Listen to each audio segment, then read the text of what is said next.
الحمد لله كفى وسلام على عباده الذين اصطفى أما بعد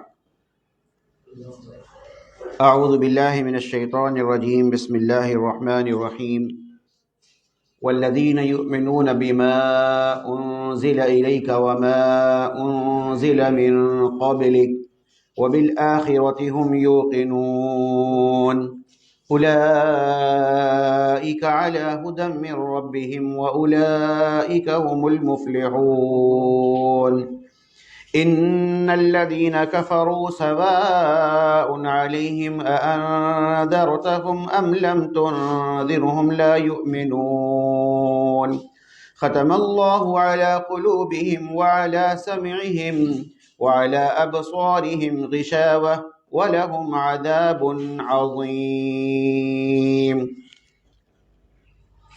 رب اشرح لي صدري ويسر لي أمري واحلل عقدة من لساني يفقهوا قولي سبحانك لا علم لنا إلا ما علمتنا إنك أنت العليم الحكيم برادران اسلام، درس قرآن کے موقع پر آج تیسری نشست ہے۔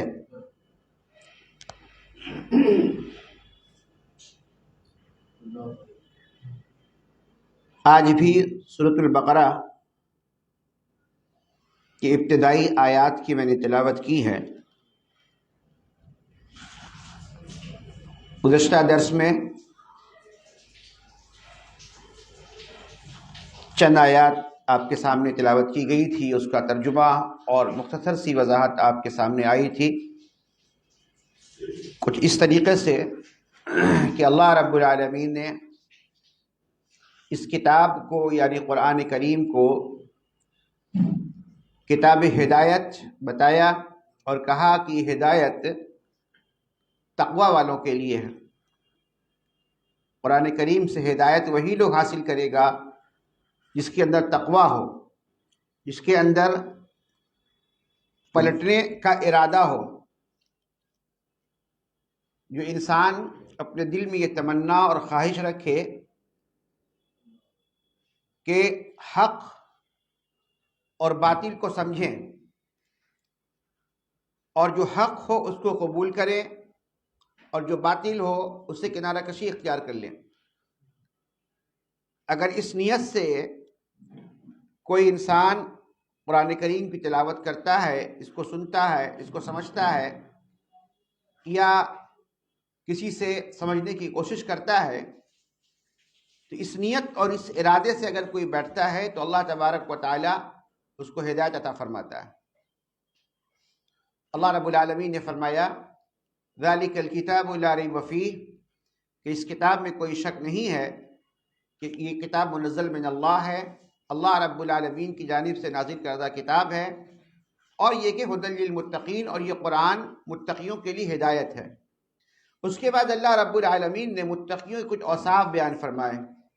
کچھ تذکرہ آپ کے سامنے گزشتہ درس میں آ چکا تھا کہ متقین وہ لوگ ہیں جو غیب پر ایمان لاتے ہیں، الذین یؤمنون بالغیب، جو لوگ غیب پر ایمان لاتے ہیں اور یقیمون الصلاۃ، اور نماز قائم کرتے ہیں، صلاح قائم کرتے ہیں، اور جو کچھ اللہ رب العالمین نے ان کو رزق عطا فرمایا ہے اس سے وہ خرچ بھی کرتے ہیں، وَمِمَّا رَزَقْنَاهُمْ يُنْفِقُونَ۔ یہاں تک آپ کے سامنے مختصر سی وضاحت آ چکی تھی۔ اس کے بعد والی آیت جو میں نے آج پڑھی یہ سلسلہ وہی سے ہے جس میں اللہ رب العالمین نے متقیوں کے کچھ مزید اوصاف بیان فرمائے۔ چنانچہ اللہ رب العالمین فرماتا ہے کہ متقین کون لوگ ہیں۔ اللہ نے فرمایا وَالَّذِينَ يُؤْمِنُونَ بِمَا أُنزِلَ إِلَيْكَ، اللہ رب العالمین نے فرمایا کہ متقین کون لوگ ہیں؟ وہ لوگ جو یقین رکھتے ہیں اس پر جو آپ کی طرف اتارا گیا، یعنی قرآن مجید، وَمَا أُنزِلَ مِن قَبْلِكَ، اور جو کچھ آپ سے پہلے نبیوں پر جو کتابیں آئیں ان پر بھی ایمان لاتا ہے۔ یہاں اللہ رب العالمین نے جو صفت بیان فرمائی ہے متقیوں کی، ایک صفت کیا اللہ نے بیان فرمایا کہ والذین یؤمنون بما انزل الیک، کہ جو اللہ رب العالمین نے نبی پر نازل کیا، یعنی آپ صلی اللہ علیہ وسلم پر جو کچھ نازل کیا اس پر وہ ایمان لاتا ہے۔ اب غور کرنے کی بات یہ ہے کہ اللہ رب العالمین نے اپنے نبی پر کیا نازل کیا؟ اگر یہ سوال ہم کریں تو عام طور پہ یہ جواب جو سننے میں ملے گا، جو لوگ جو کہیں قرآن نازل کیا،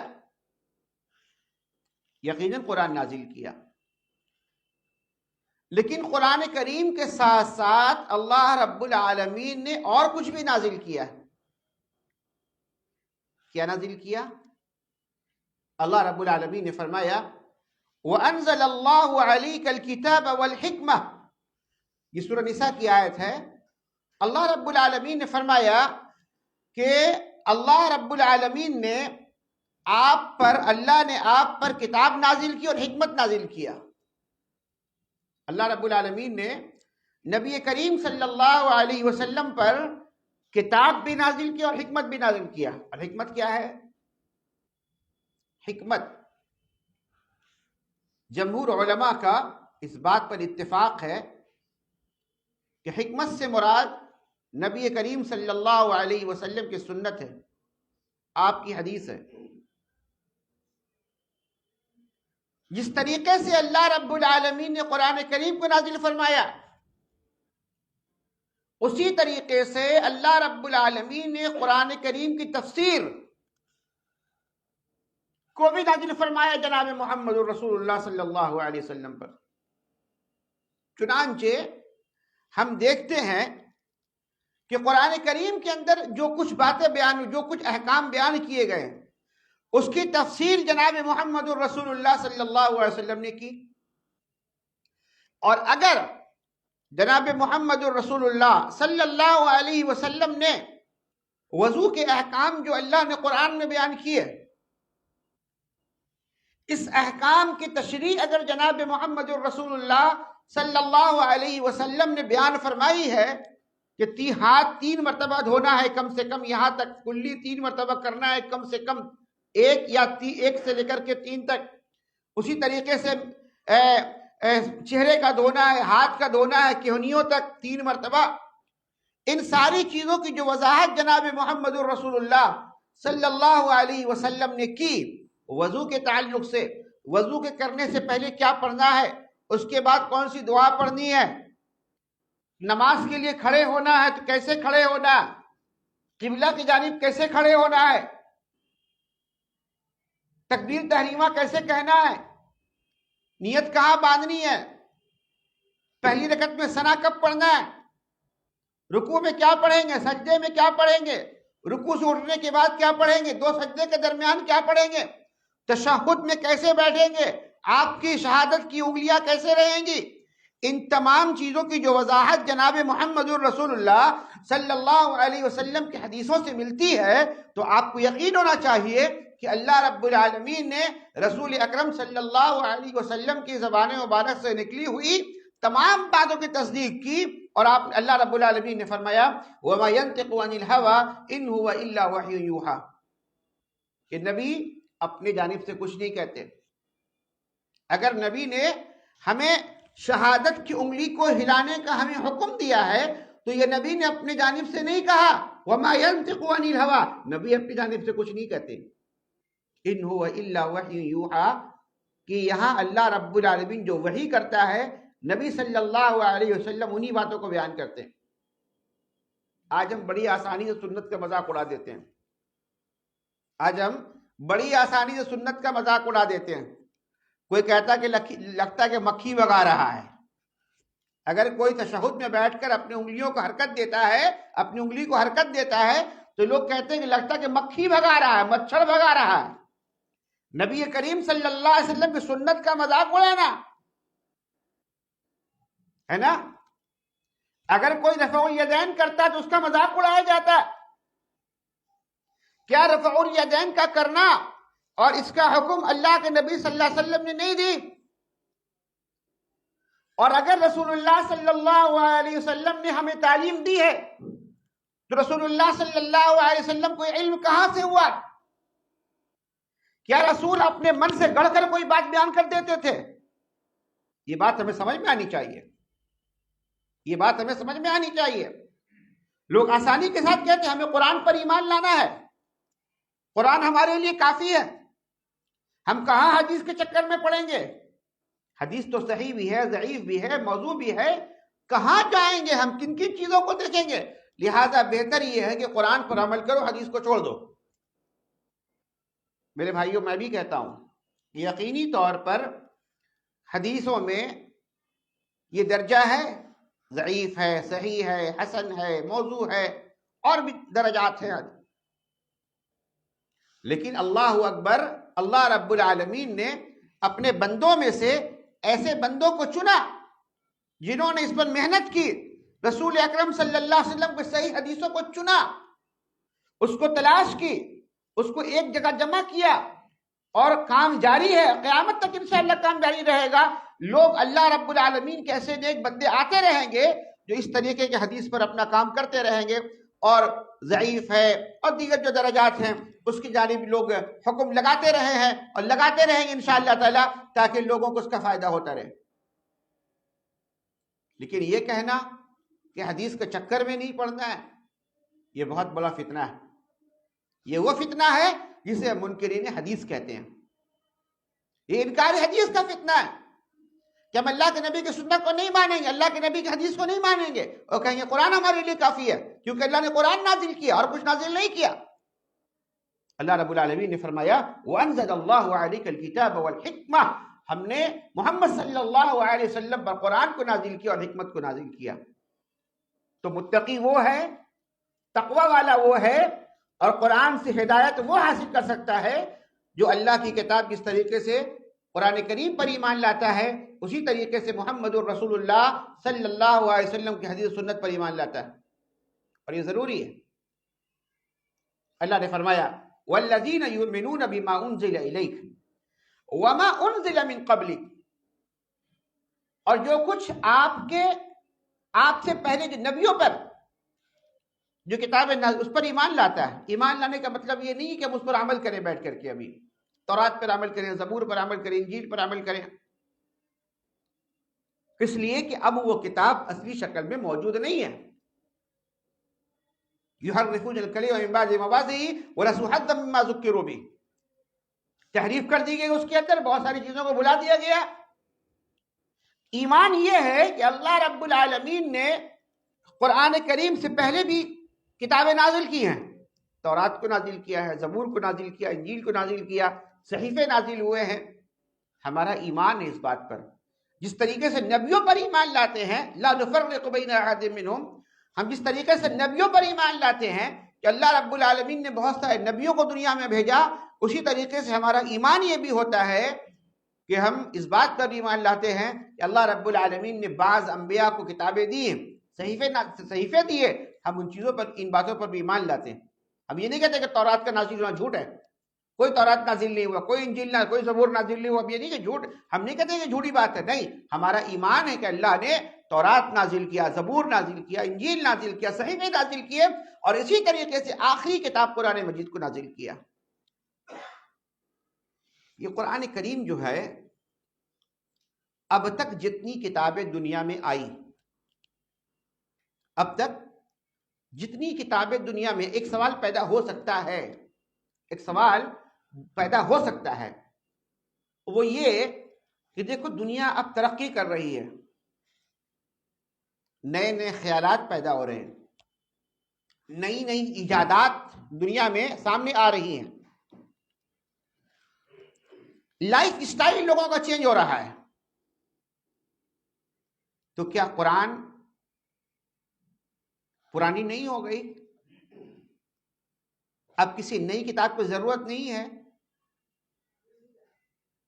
1400 سال پہلے کے حالات ایسے تھے جو آج نہیں ہیں، جو آج حالات دنیا کے اندر آئے، جو تبدیلیاں آئی ہیں، جو ترقیاں ہو رہی ہیں، پہلے تو وہ نہیں تھی۔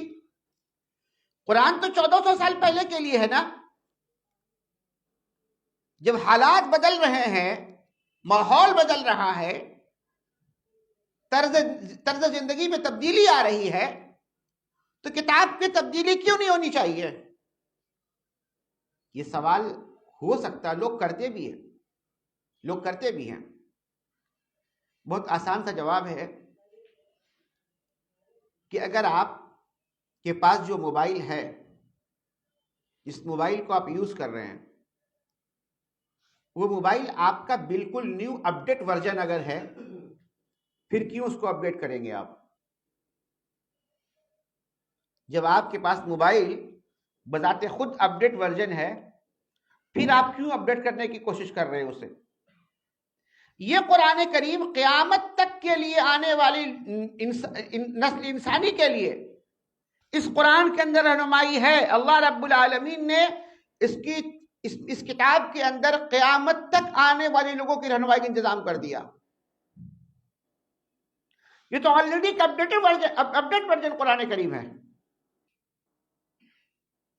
جو کتابیں آنی تھی آ گئی، جو رسول آنے تھے آ گئے۔ اب یہ جو نبی، آخری نبی جو ہے جناب محمد الرسول اللہ صلی اللہ علیہ وسلم، یہ قیامت تک کے لیے ہے، اور آپ کے ساتھ جو کتاب آئی ہے وہ قیامت تک کے لیے ہے۔ جب تک قیامت قائم نہیں ہوگی تب تک اس کا اپڈیٹ ہونا ظاہر رہے گا کہ قرآن اس وقت کے لیے اپڈیٹ ہے جب تک کہ قیامت نہ آ جائے، اور جب قیامت آ جائے تو دنیا ختم۔ اس لیے بھی ایمان لانے اس قرآن کریم پر، اور اس لیے بھی یہ قرآن ہمارے لیے کافی ہے، اس کی تعلیمات ہمارے لیے کافی ہیں، اس کے احکامات اور قوانین ہمارے لیے کافی ہیں۔ اسی کو اللہ رب العالمین نے فرمایا والذین یؤمنون بما انزل الیک وما انزل من قبلک۔ تقوی والا کون ہے؟ متقی کون ہے؟ جو ایمان لاتا ہے اس کتاب پر جس کو اللہ نے محمد الرسول اللہ صلی اللہ علیہ وسلم پر نازل کیا، اور اس سے پہلے جو کتابیں نازل کی گئی اس پر بھی ایمان لاتا۔ اس کے بعد اللہ نے فرمایا وَبِالْآخِرَةِ هُمْ يُوقِنُونَ۔ متقین ایک صفت یہ بھی ہے کہ وہ آخرت پر یقین رکھتے ہیں۔ آخرت، دنیا کا ختم ہو جانا، اور اس کی شروعات انسان کے مرنے سے شروع ہے۔ انسان مر گیا، اس کے لیے قیامت ہے، وہی سے شروع ہے، اور انتظار کی ضرورت اس کے لیے نہیں ہے۔ انسان مر گیا، اس کے لیے قیامت شروع۔ اس بات پر ایمان لانا کہ اللہ رب العالمین ایک دن اس دنیا کو سمیٹ لے گا، ختم کر دے گا، کچھ باقی نہیں بچنے والا، اور اللہ رب العالمین کے پاس سب کو حاضر ہونا ہے۔ دوبارہ اٹھایا جائے گا، دوبارہ زندہ کیا جائے گا، پیشی ہوگی، حساب و کتاب ہوگا، جزا اور سزا کا معاملہ ہوگا۔ اس دن ہمارے کچا چٹھا کھول دیا جائے گا۔ ان باتوں پر یقین کرنا، یقین یعنی کہ اس کے اندر کوئی شک نہیں پیدا ہونا۔ یقین کس کو کہا جاتا ہے؟ جس کے اندر کوئی شک پیدا نہ ہو۔ اگر کسی کے دل میں شک ہو کہ یہ کون سی بات ہے کہ انسان مرے گا، پھر سے زندہ ہوگا، پھر سے اٹھایا جائے گا، حساب و کتاب اور ہمارے اعمال جو میں نے گھر کے کمرے کے اندر کیا اس کو پیش کیا جائے، یہ سب بکواس بات ہے۔ اگر کوئی انسان دل میں یہ سوچتا ہے تو اس کا ایمان دل سے نکل گیا، اس کا ایمان دل سے نکل گیا۔ یاد رکھیں گے، آخرت پر ایمان یہ ایمان کا ایسا حصہ ہے، ایسا پارٹ ہے جس کے اوپر اگر انسان ایمان رکھے، اور ایمان کامل جسے یقین کہا گیا، اس یقین کے ساتھ اگر اس کو اگر تسلیم کرتا ہے، آخرت پر انسان گناہ سے بچے گا، انسان ظلم سے بچے گا، انسان سرکشی سے بچے گا۔ اگر اس کو احساس ہو جائے کل قیامت کے دن ہم جہاں کھڑے ہوں گے، جہاں میرا کچا چٹھا کھلے گا، میرا باپ بھی وہی ہوگا، میری ماں بھی ہوگی، میری بیوی بھی ہوگی، میری بہن بھی ہوگی، میرا بیٹا میری بیٹی بھی ہوگی، سب کے سامنے ہمیں ہمارے بد کرداری کو ظاہر کیا جائے گا. یہ تھنکنگ، یہ خیال اگر دل کے اندر آپ پیدا ہو جائے نا، انسان گناہ سے رکے گا. انسان ماں باپ سے چھپ کر گناہ کر لیتا ہے، انسان ماں باپ سے چھپ کر گناہ کر لیتا،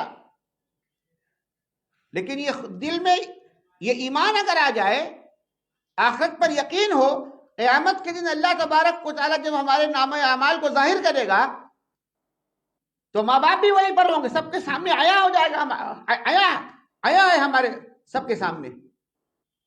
یہ خیال بھی مانا ضروری ہے، یہ آخرت پر ایمان لانا. اللہ رب العالمین نے متقیوں کی صفت بیان فرمائی اور کہا کہ تقوی والے کون ہیں؟ وَبِالْآخِرَةِ هُمْ يُوقِنُونَ، جو آخرت پر یقین رکھنے والے ہوتے ہیں. دل میں شک نہیں ہوتا، شک نہیں ہوتا. چھوڑو مولوی کی بات ہے، کون جانتا ہے آخرت اور قیامت اور پھر دوبارہ زندہ اٹھایا جانا. یہ سب بات لاجک سمجھ میں نہیں آتی. لوگ لاجک کہتے ہیں، لاجک سمجھ میں، لاجک کو مت دیکھیے. قرآن نے کہا قرآن پر ایمان لائیے، ایمانیات کا حصہ، ایمانیات کے حصے میں سے ہے یہ. وَبِالْآخِرَةِ هُمْ يُوقِنُونَ. اس کے بعد اللہ رب العالمین فرماتا ہے، یہ بہت ہی پیاری آیت ہے. اللہ نے فرمایا اولئک علی ھدی من ربہم واولئک ھم المفلحون. اللہ رب العالمین نے فرمایا اولئک، یہی وہ لوگ ہیں، یعنی کہ جن اوصاف کو اللہ نے بیان فرمایا ہے ابھی اس سے پہلے کی آیت کے اندر، کہ غیب پر ایمان لانے والے ہوتے ہیں، صلاح قائم کرنے والے ہوتے ہیں، اللہ رب العالمین کے راستے میں خرچ کرنے والے ہوتے ہیں، قرآن کریم اور محمد الرسول اللہ صلی اللہ علیہ وسلم کی سنت پر ایمان لانے والے ہوتے ہیں، پچھلی کتابوں پر ایمان لانے والے، آخرت پر ایمان لانے والے ہوتے ہیں. ایسے لوگوں کے تعلق سے اللہ تعالیٰ فرماتا ہے اولئک علی ھدی من ربہم، ایسے لوگ اپنے رب کی طرف سے عظیم ہدایت پر ہیں. دیکھیے یہاں جب ہدا کا جو ذکر آیا، ہدایت کا جب ذکر آیا ایسے لوگوں کے تعلق سے، تو اللہ رب العالمین اس کے ساتھ علی کو استعمال کیا. علی کے مطلب ہوتا ہے پر، ٹھیک ہے. یہ موبائل فون ہے نا، عربی میں کہتے ہیں اس کو جوال کہتے ہیں. الجوال علی المکتب، یہ موبائل میرا ٹیبل کے اوپر ہے، ہدایت پر ہے، اور اس کے مطلب بلندی پر ہوتا ہے. علی کے مطلب بلندی، علی العرش، عرش پر، علی ہدا، ہدایت پر ہے وہ، یعنی بلندی پر ہے، اونچائی پر ہے وہ، عظیم ہدایت ہے، بڑی ہدایت پر وہ لوگ ہیں. اور اس کے مقابل میں اللہ نے جب گمراہی کا ذکر کیا قرآن کا، کہا فی ضلال، گمراہی میں ہے، میں کا نیچے کا ہوتا ہے، نیچے کا حصہ ہوتا ہے. فی ضلال، بالکل گمراہی کے اندر ہے وہ. یہاں علی ہدا، ہدایت پر ہے وہ، یعنی اونچائی پر ہے، بڑا مرتبہ ہے اس کا. اللہ رب العالمین نے فرمایا اولئک علی ھدی من ربہم، یہی وہ لوگ ہیں جو اپنے رب کی جانب سے ہدایت پر ہیں. واولئک ھم المفلحون، اور یہی لوگ کامیاب ہیں. اللہ رب العالمین کی زبانی کامیاب لوگوں کی فہرست اللہ نے بتا دی ہے. اب ہمارا معاملہ، ہم جس کو کامیاب سمجھیں، پیسے والے کو سمجھے، کاروبار والے کو سمجھے، کوٹھی باڑی والے کو سمجھے، باحیثیت لوگوں کو سمجھے، عہدیدار لوگوں کو سمجھے، یہ ہمارا معاملہ ہے. اللہ رب العالمین نے کامیابی کے راستے بتا دیے کہ اصل کامیابی کیا ہے، کس کو کامیاب کہا جا سکتا ہے، اس کو اللہ نے بتا دیا قرآن کریم کے اندر. وَأُولَئِكَ هُمُ الْمُفْلِحُونَ. کامیابی تو یہ ہے کہ انسان ہدایت پر آ جائے. انسان کو ہدایت کا مل جانا یہ اصل کامیابی ہے. کامیابی اسی کا نام ہے. ورنہ دنیا کا کوئی بڑا سے بڑا 30 مار خاں کیوں نہ آ جائے، بڑا فلاسفر آ جائے جس کے فلسفہ کی دھوم ہو، بہت بڑا شاعر آ جائے جس کی شاعری کی دھوم ہو، کوئی معنی نہیں رکھتی اگر ہدایت اس کے پاس نہیں ہے تو۔ ایک معمولی انسان ہے، ایک چپراسی ہے، ایک جھاڑو لگانے والا ہے، اس کے دل کے اندر ایمان ہے تو وہ ہدایت پر ہے اور وہ کامیاب انسان ہے۔ وہ اگرچہ آپ کے نزدیک وہ ذلیل ہو لیکن اللہ کے نزدیک وہ کامیاب انسان ہے۔ تو اللہ نے فرمایا وَأُولَئِكَ هُمُ الْمُفْلِحُونَ، اور دراصل یہی لوگ فلاح پانے والے ہیں، کامیابی حاصل کرنے والے یہی لوگ ہیں۔ اس کے بعد آئیے اب ایک سمجھ لیے ایک نیو چیپٹر یہاں سے سٹارٹ ہو رہا ہے، بات آگے بڑھ رہی ہے۔ اللہ رب العالمین نے یہاں پر متقیوں کے اوصاف کو بیان فرمایا ان آیات کے اندر، اور ان کی خوبیاں بیان کی، ان کی بڑائیاں بیان کی۔ اب اس کے بعد سماج کے اندر رہنے والا ایک اور گروہ، ایک گروہ جو مومنین کا گروہ تھا، متقین کا گروہ، تقوی والوں کا گروہ، اس گروہ کا تذکرہ یہاں پر آ گیا۔ اب اس کے بالکل اپوزٹ، اس کے برعکس، اس کے مقابل ایک اور گروہ، مومن کے مقابلے میں کون سا گروہ آ سکتا ہے؟ کافر آ سکتا۔ کافر کس کو کہتے ہیں؟ جو اللہ رب العالمین کی ہدایت، اللہ رب العالمین کے احکام پر ایمان نہ لانے والا ہو۔ اللہ رب العالمین نے جو احکام قرآن کریم کے اندر نازل فرمائے اور جو احکام اللہ رب العالمین نے اپنے آخری نبی جناب محمد الرسول اللہ صلی اللہ علیہ وسلم پر نازل فرمائی، اور جو دعوت جناب محمد الرسول اللہ صلی اللہ علیہ وسلم لے کر آئے، اس دعوت پر ایمان نہیں لایا، اس دعوت کو ٹھکرا دیا، انکار کر دیا دعوت کا، یہی لوگ کافر ہیں۔ انکار کرنے والا کافر ہے۔ اب یہاں پر دوسرے گروہ کا تذکرہ ہو رہا ہے، کیا ہے؟ اللہ رب العالمین نے فرمایا ان الذين كفروا سواء عليهم اانذرتهم ام لم تنذرهم لا يؤمنون۔ بلا شبہ ان الذين،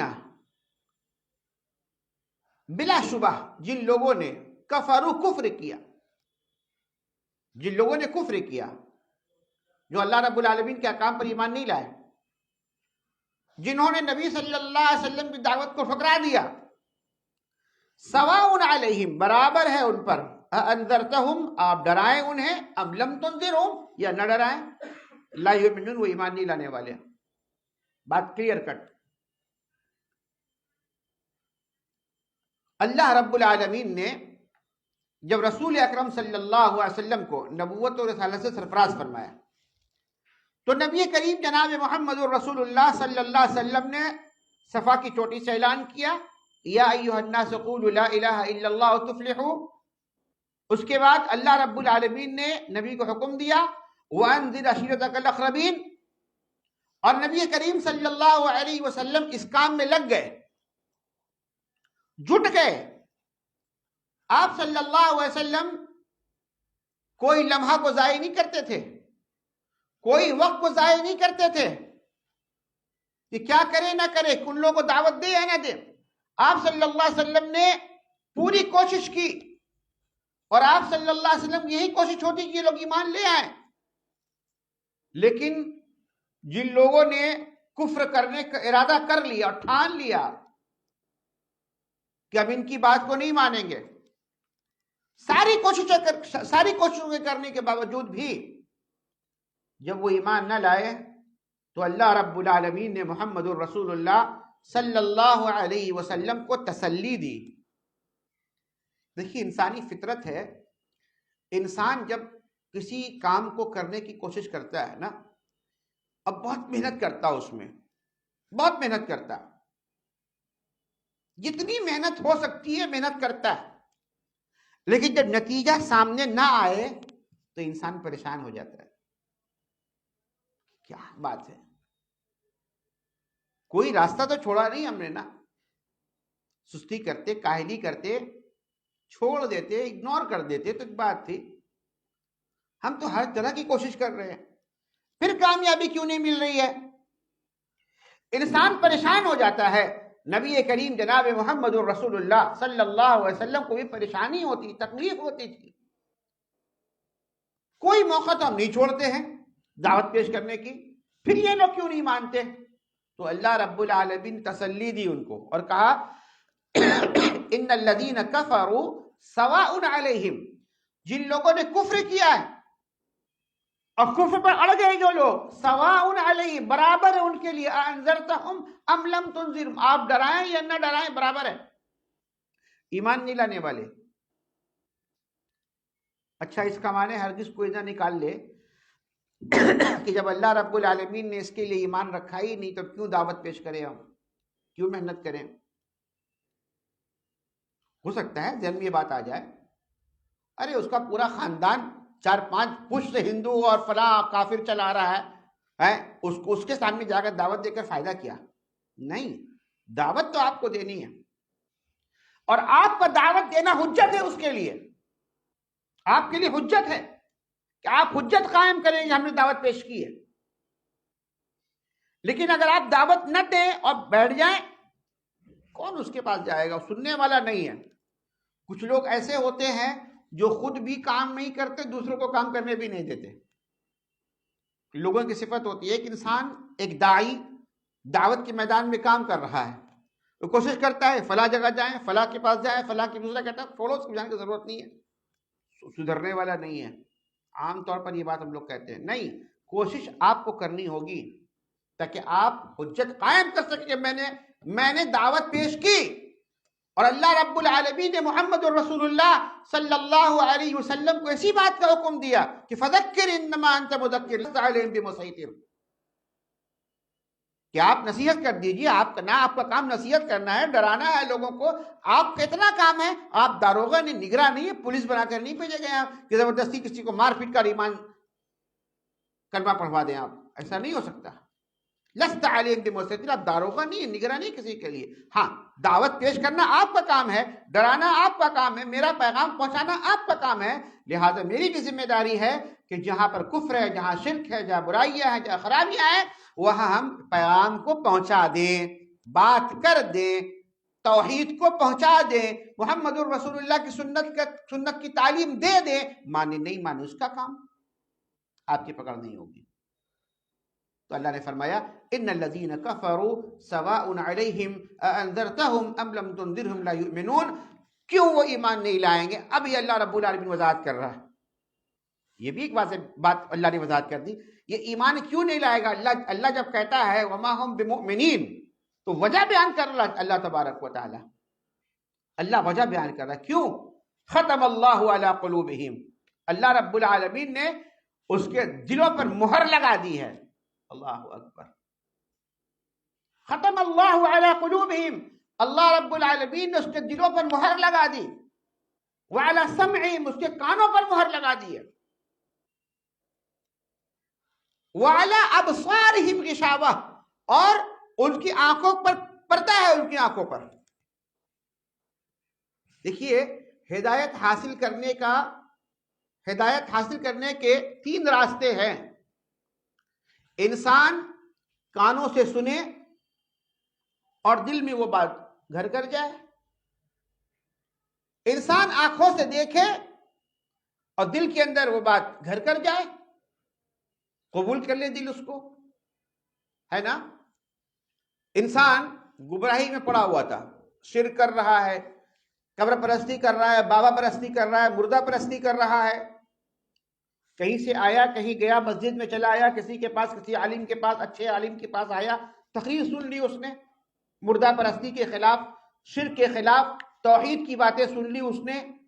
کان سے جب تقریر کو سنی، دل اثر کر رہا ہے، بات تو صحیح ہے بھائی، ہے نا. کوئی چیز انسان اپنی آنکھوں سے دیکھ لیتا، پڑھ لیتا ہے، کہیں سنا نہیں اس نے. کوئی ایسی کتاب اس کے سامنے آ گئی، کوئی ایسا پرچہ اس کے سامنے آ گیا جہاں توحید کی اہمیت بیان تھی، شرک کے خلاف باتیں لکھی ہوئی تھی، شرک کی مذمت کی گئی تھی اس کے اندر، اس کو وہ دیکھ لیتا ہے. کیا ہوتا ہے؟ بات دل میں گھر کر جاتی ہے، دیکھتا ہے آنکھ سے، دل کے اندر وہ بات چلی جاتی ہے، سنتا ہے کان سے، بات دل کے اندر چلی جاتی ہے۔ اللہ رب العالمین نے فرمایا دل میں مہر لگا ہوا ہے، اس کا کان پر مہر لگا ہوا ہے اور آنکھوں میں پردہ پڑا ہوا ہے اس کا، سچ کو نہیں دیکھ سکتا ہے، وہ حق دیکھ نہیں سکتا، حق سن نہیں سکتا۔ جب اس نے کفر کرنے کی ٹھان لی اور اس نے پکا ارادہ کر لیا کہ ہم کو نبی کی دعوت کو ٹھکرا دینا ہے محمد رسول اللہ کی، اور اس نے پکا ارادہ کر لیا اور نبی کو ستانا شروع کیا، ظلم کرنا شروع کیا، بغاوت کرنی شروع کر دی، حق کے خلاف بغاوت کرنی جب شروع کر دی اور جب نبی کو ستانا شروع کر دیا تو اللہ رب العالمین نے اس کے دل پر مہر لگا دی، اس کے کانوں پر مہر لگا دی اور اس کی آنکھوں میں پردہ ڈال دیا اور کہا کہ اب یہ حق قبول نہیں کر سکتا۔ دنیا کی بات، آخرت میں کیا ہوگا؟ اللہ رب العالمین نے فرمایا وَلَهُمْ عَذَابٌ عَظِيمٌ، اور ان کے لیے بہت بڑا عذاب ہے، بہت بڑا عذاب۔ دیکھیے ایک عذاب تو یہ کہ حق کا قبول نہ ہونا، یہ بہت ہی خود بذات خود ایک بہت بڑا عذاب ہے، یہ بذات خود بہت بڑا عذاب ہے کہ انسان حق کو قبول نہ کرے، حق اس کے سامنے بیان کی جائے وہ سنے نہیں، اس کو حق اس کے سامنے بیان کی جائے وہ سنے نہیں، حق اس کے آنکھوں کے سامنے آ کے وہ پڑھے نہیں اس کو۔ آج بتایا جاتا ہے نا فلاں کی تقریر مت سنو، بگڑ جاؤ گے، بہک جاؤ گے، وہ کتاب مت پڑھو، بہک جاؤ گے۔ قرآن اور سنت پر مشتمل دروس پر بیٹھنے سے لوگوں کو منع کیا جاتا، قرآن اور سنت پر مشتمل دروس پر بیٹھنے سے منع کیا جاتا، قرآن اور سنت پر مشتمل کتابیں کو پڑھنے سے منع کیا جاتا ہے، جس کے نتیجے میں حق نہیں پہنچ رہے، جو خود ایک عذاب ہے دنیا کے اندر، آخرت کے اندر خود دردناک عذاب ہے ہی۔ تو یہاں اللہ رب العالمین نے دوسرا گروہ جو کافروں کا گروہ ہے اس کا ذکر اللہ رب العالمین نے بیان فرمایا۔